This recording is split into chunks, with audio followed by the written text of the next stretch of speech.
मेरी गर्दन पर छुरी भी रख दो तो मैं भारत माता की जय नहीं कहूंगा। का मुसलमान अपने आप को मुगल से क्यों जोड़ने का प्रयास नेता करते हैं? नहीं जानते हैं कि मुगल कौन और इससे पहले राजाओं की परंपरा क्या है। ये एक बात जरूर जानते हैं, वो जरूर सुनिए। उनका अत्याचार तो जानते होंगे, वो भी भूल गए। अरे भाई बात सुनो ना, अशोकावदान में उल्लेख है, अशोक की ऑटोबायोग्राफी में पुष्यमित्र चुंगा कैसे गया?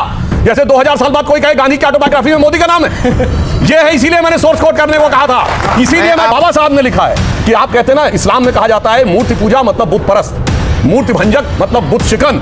बाबा साहब ने लिखा है कि जब वहां से इस्लाम निकला तो आज का जो Syria, Iraq, Afghanistan, Kazakhstan, Kyrgyzstan, सब जगह भगवान बुद्ध की मूर्तियां थी और उनके लिए मूर्ति का मतलब बुद्ध हो गया। ये बुद्ध शब्द का अपभ्रंश है। ये बाबा साहब अंबेडकर ने अपनी किताब में लिखा। जय श्री राम मित्रों, इस डिबेट में सुधांशु त्रिवेदी जी हैं और आमने सामने दो मौलाना हैं। एक मौलाना ऐसा कि जो जय श्री राम बोलता है और एक मौलाना ऐसा है कि उसका अगर गर्दन भी काट दिया जाए तो वो जय श्री राम कभी नहीं बोलेगा। एक मौलाना ऐसा है जो औरंगजेब को मानता है और एक मौलाना ऐसा है जो महाराणा प्रताप को मानता है। और कैसे इस डिबेट में जब सुधांशु त्रिवेदी जी बोलते हैं कि अंबेडकर जी ने अपने किताब भी खुद लिखा है कि बौद्ध धर्म का अगर विनाश हो रहा है तो वो मुसलमानों के चलते ही हो रहा है। कैसे दो मुसलमानों के बीच में ये लड़ाई हो गई कि मंदिरों में दलितों के साथ अन्याय किया जा रहा है। और मेरा यकीन मानिएगा, ये YouTube का अभी तक का सबसे इंटरेस्टिंग और खतरनाक डिबेट शो था।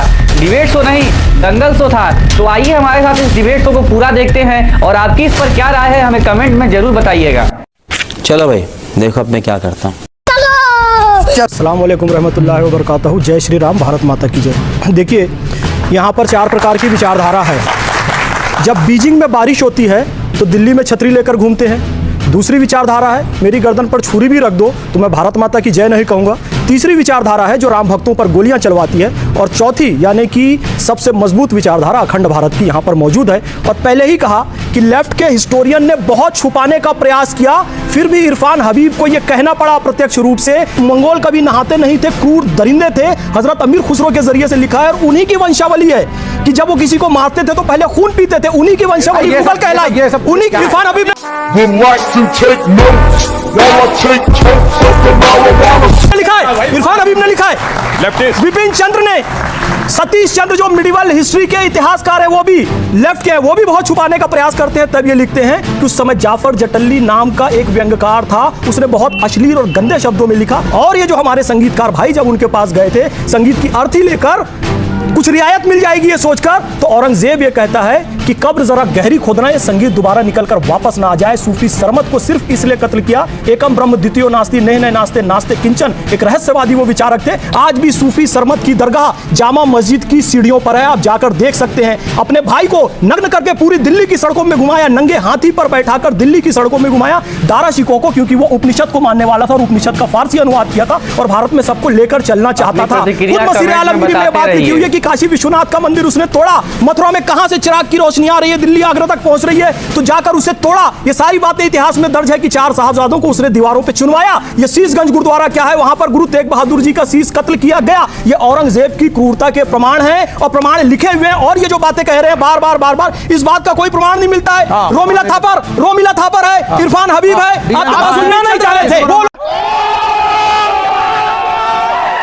आप बोलना नहीं चाह रहे थे कि लेकिन करते हुआ है। ओके, मैं एक सेकंड में अजात शत्रु और के बारे में आप कह रहे हैं कि इतिहास में लिखा ही नहीं गया है। अरे रोमिला थापर की पुस्तक में लिखा है, रोमिला थापर कहाँ की हिस्टोरियन है आप बताओ? रोमिला थापर की पुस्तक में लिखा है। जुनैद हैरिस, देश का मुसलमान अपने आप को मुगल से क्यों जोड़ने का प्रयास नेता करते हैं? मुसलमान नहीं करता, देश का नेतागण करते हैं और कई मुस्लिम स्कॉलर करवाना चाहते हैं। उनकी दुकान इससे चलती रहे, मेरा स्ट्रेट पॉइंट है। मैं नहीं जानता हूं, आप इसी वजह से वक्फ के खिलाफ वो भड़काते हैं। मैं नहीं जानता हूं कि आपके पास सोर्स क्या है ये सब कुछ कहने का, लेकिन जो मैं कह रहा हूं उसका वो बिल्कुल सोर्स क्या बयान है, लंबे चौड़े जागता सबूत कुछ देना चाह रहा हूं। राशिद अल्वी, कांग्रेस के नेता, सपा के नेता अबू आजमी साहब, आप बताइए सोर्स। आपने पूछा, आपने मुझे सोर्स नहीं बताया, ये सोर्स बताया मैंने। मैं बोल लूं?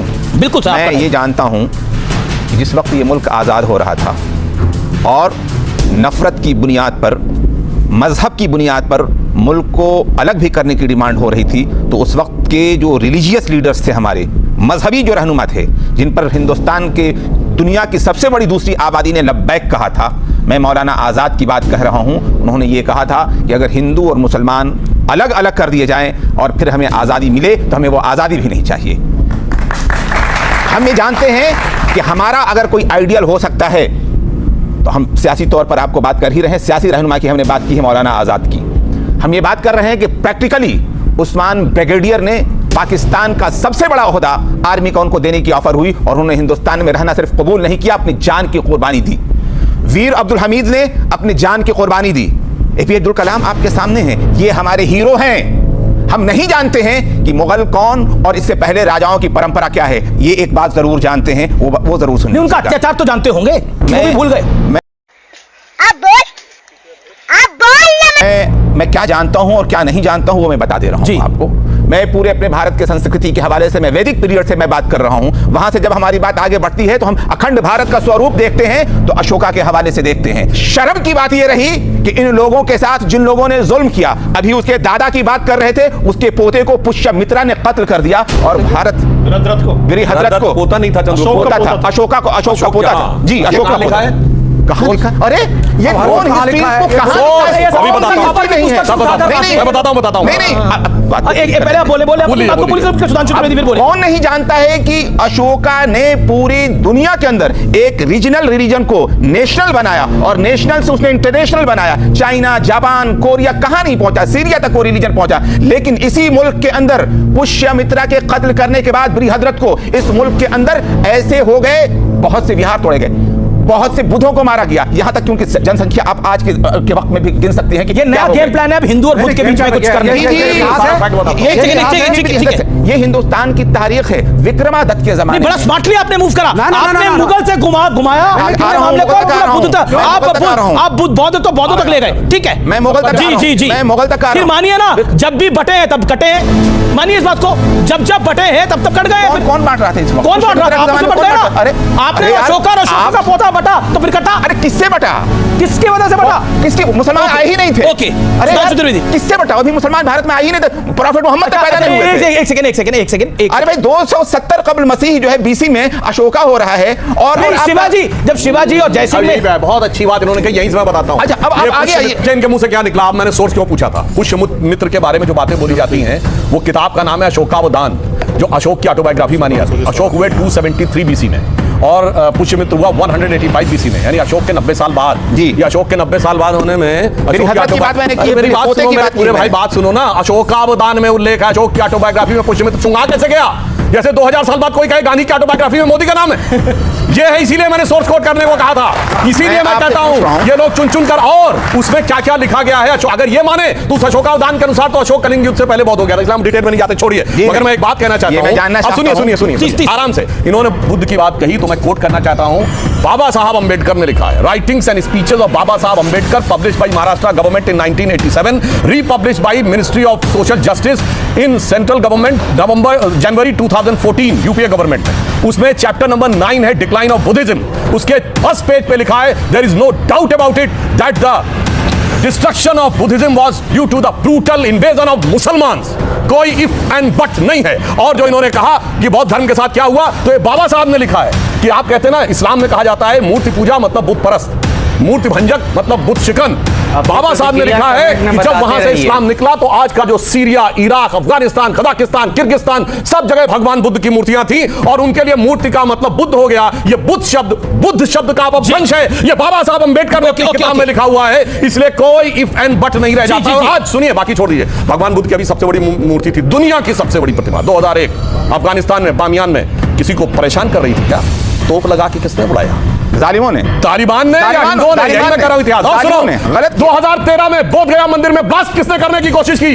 कट्टरपंथी मुसलमानों ने या हिंदुओं ने? और अगर समय रहते डिफ्यूज ना होता तो मंदिर का एक हिस्सा डैमेज हो जाता। आज सबसे बड़ा बौद्ध देश है बर्मा, वहां पे कौन अटैक कर रहा है बौद्ध विहारों पे? रोहिंग्या मुसलमान।